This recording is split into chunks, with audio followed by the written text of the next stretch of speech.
In the Gospels of Matthew and Mark, Jesus approaches a fig tree, expecting to find food. But when he finds no fruit, he curses the tree, causing it to wither. This story, found in Matthew 21 verses 18 to 22 and Mark 11 verses 12 to 14, 20 to 21, raises an intriguing question.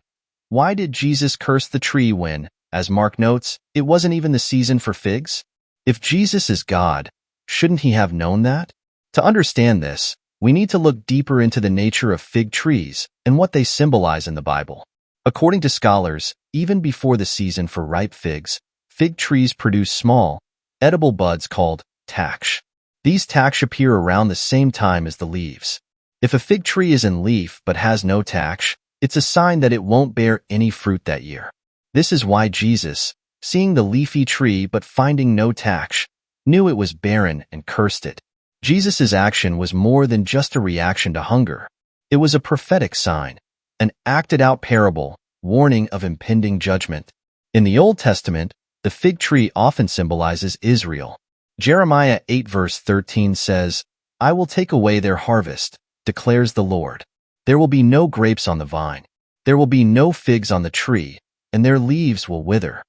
Through this symbolic act, Jesus was declaring that just as the fig tree was barren, so was the nation of Israel spiritually barren.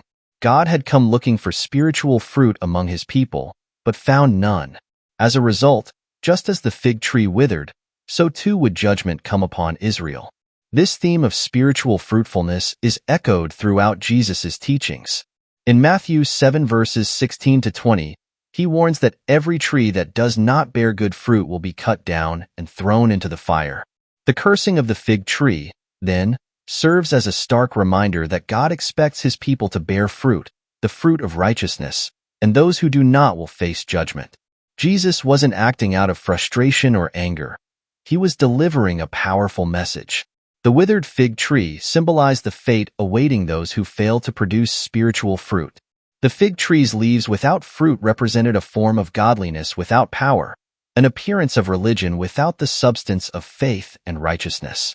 In conclusion, this story not only affirms the accuracy of the Gospels, but also underscores Jesus' role as the righteous judge, who discerns true spiritual vitality. The cursing of the fig tree reminds us that outward appearances aren't enough. God is looking for genuine faith, expressed in the fruits of our lives. As Jesus himself taught in John 15 verse 8, "This is to my Father's glory, that you bear much fruit, showing yourselves to be my disciples." So, the next time we encounter this passage, we should remember that it's not about a tree that couldn't produce figs out of season, but about a people called to bear spiritual fruit, and the consequences of failing to do so.